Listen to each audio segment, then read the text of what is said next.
Reality on the ground, real people, real issues, and we're coming to you live and direct from Mukono. Where we are, it's an office of Sisters Keeper, your story, miles apart, connected by heart. This is where we are, and today we're talking about gender-based violence. Well, according to Uganda National Bureau of Statistics, that is the health survey, it actually shows a portion of women between the age of 15 to 49 in their lifetime, they'll be genderly abused physically or emotionally by their partners. And today we're talking about the gender-based violence. Do you know what gender-based violence is? Do you even understand it?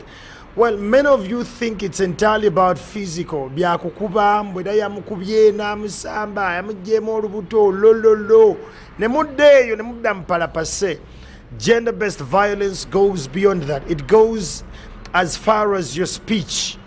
The abuses, ebigambo byemukozese wakaawo nga munyumya n'abantu bantu mukasuka ebigambo ewakaawo kuyamba buyambi era gwe n'agagambo gemukozesa naddala abasajja ku ground kintu ekyo kikyamu tukivumirira yemboozi gye tuleese olunaku leero n'abakyala mulina ebigambo byemukasuka n'okasukira omusajja ekigambo gwe nkuyamba buyambi ne waaka tewali nkuba. That is all gender-based violence. And today we're going to talk to some of the ladies who have been genderly violated, with their rights have actually been abused. And not only that, they have been brutalized by their partners. And I'm starting with Annette Yamamensula.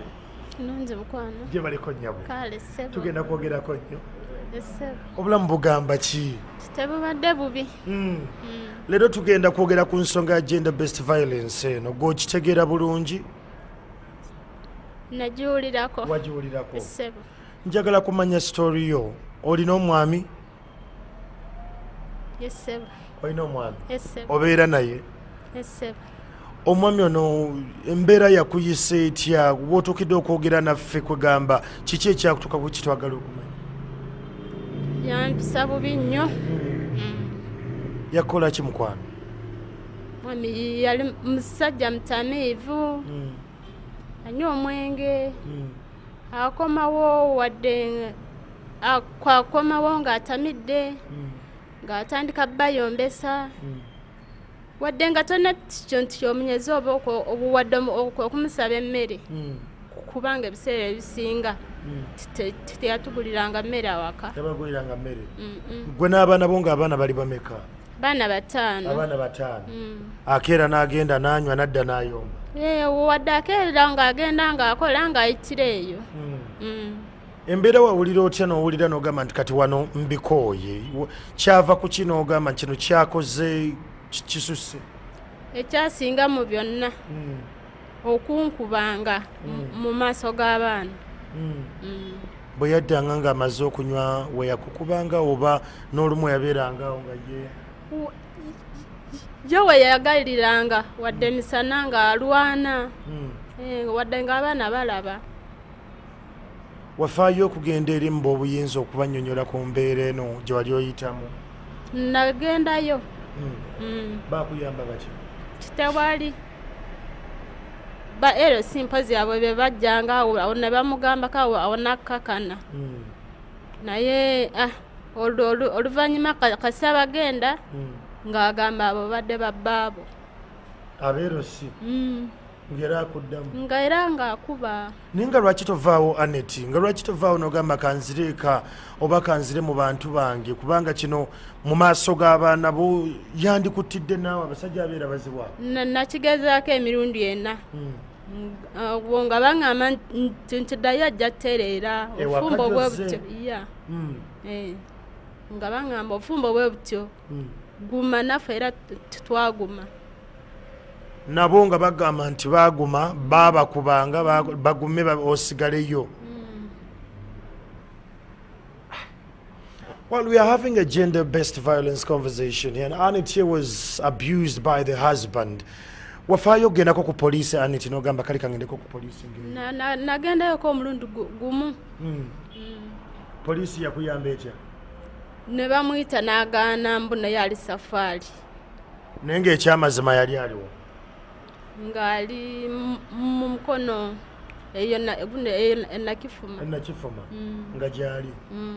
abaana effect yabatuukako taata waabwe bamwagala ye gwe bakyakuwa ekitiibwa ye bamukyawa tebaagala kumanya kubanga abaana abalenzi ababiri abakulu abatwalo bakozesa titabasasula bo bali mu myaka ng'emeka waliyo wa senior 3 ane emyaka 16 amaze senior 4 na 19 baba kwesa tabasasula omwami ono bwe yagendanga nanywa manyi omuntu bwanywa bingi byakola teyafunayo bakazi balala eyo bangi kino wakyanganga otyanga omukyalo nakyesenyuwa engeri tije nali nga sinywa mwenge neti wamugambako n'omugamba wandituleetera obulwadde wano embeera yanditabuka namugamba nga ye ngangamba nti ntino ye sinze namuzaala ye alina amagezi ge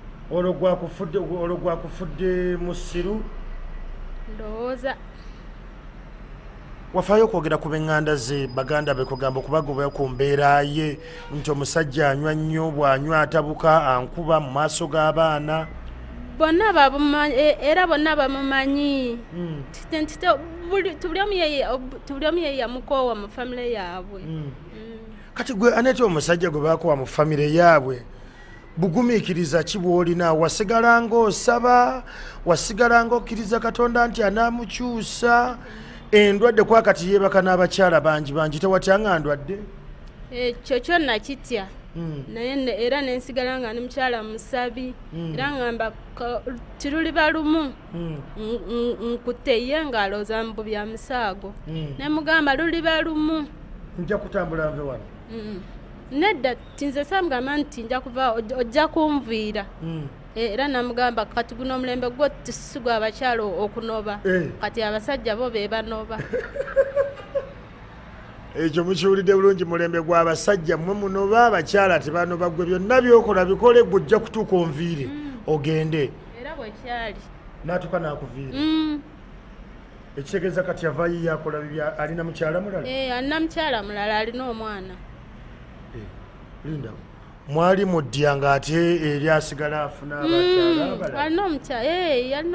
abakyala bano tebakulumbako wakaawo aneti ne bajja ne batandika okuteekako embeera nedda anti nange era saabalumbanga tobalumbanga tewali lunaku lwe yajjeko na mukyala mulala n'agamba wuuno muleese bw'oba oyagala gwegenda ekyo kyaliwo mu kyalo naye mu kibuga nedda nyumiza mu kyalo otyo mutuuse mu kyalo awo mbeera ng'eganye muvudde Kampala nga mulwadde nga mututte nga mulwadde era nembonaabona mu mbeera embi kasa yamala okuwona ekirabo kye yandeetera mukazi ng'awonye aleese omulala amuggyeko ennaku y'obulwadde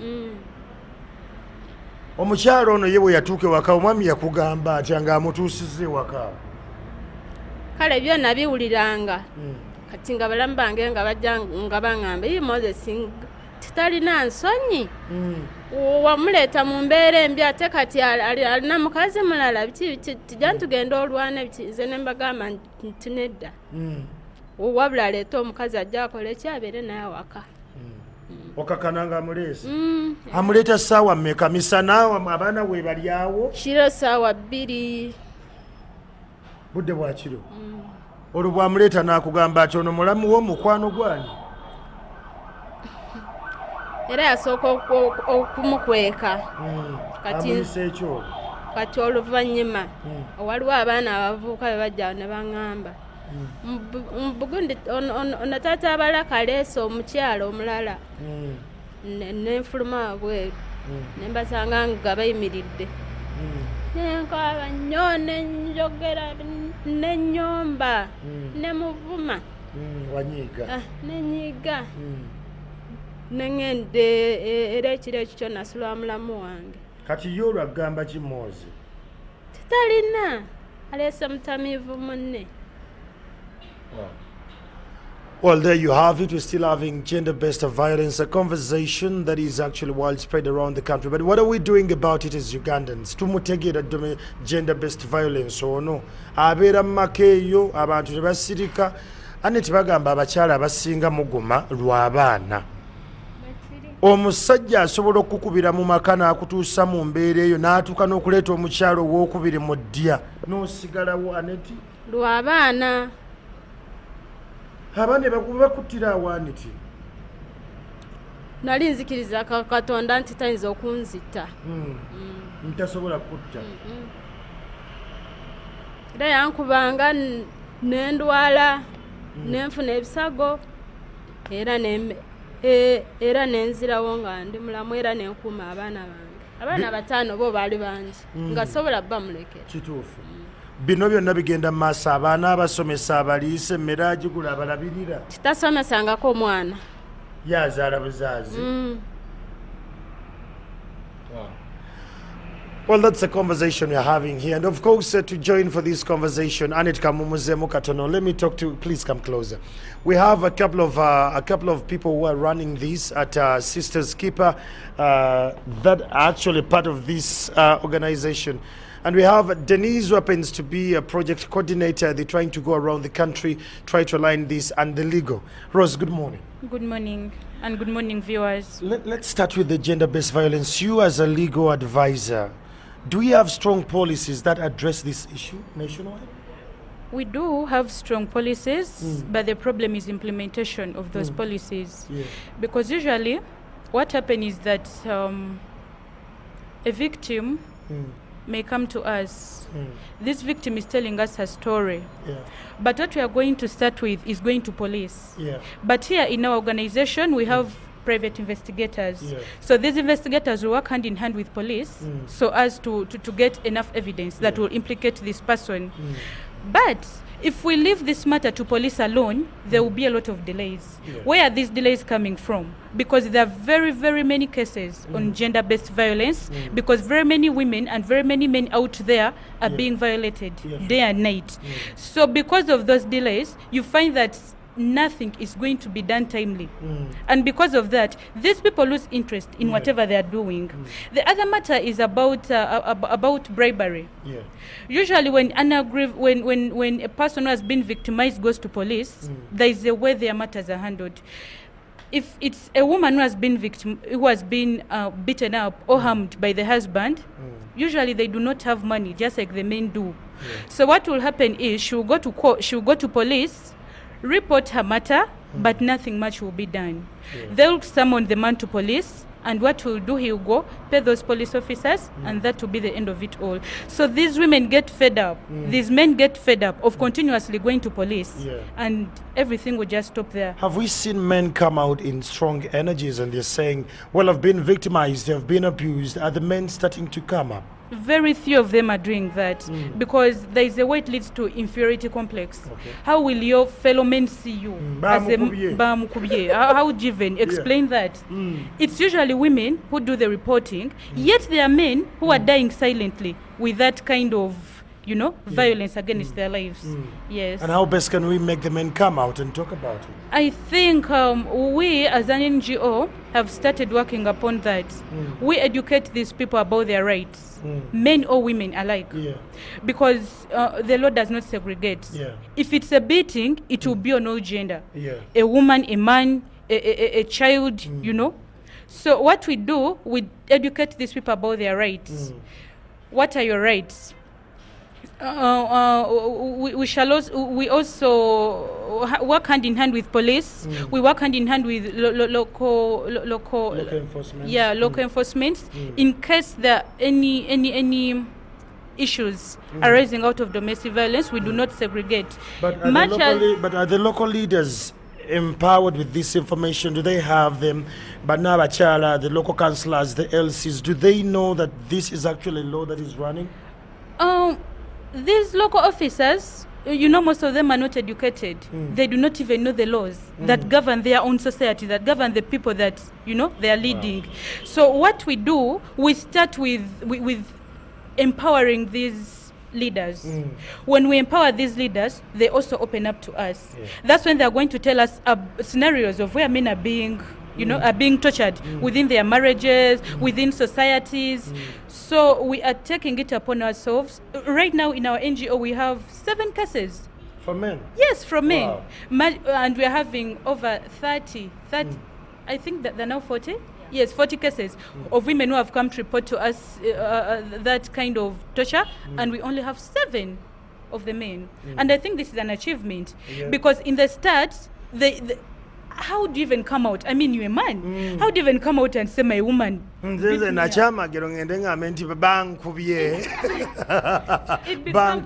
it becomes very embarrassing. But we are telling these men, do not die in silence. If at all there is any matter, and what we usually do here, we don't really separate these families. Here in our NGO, we have counselors.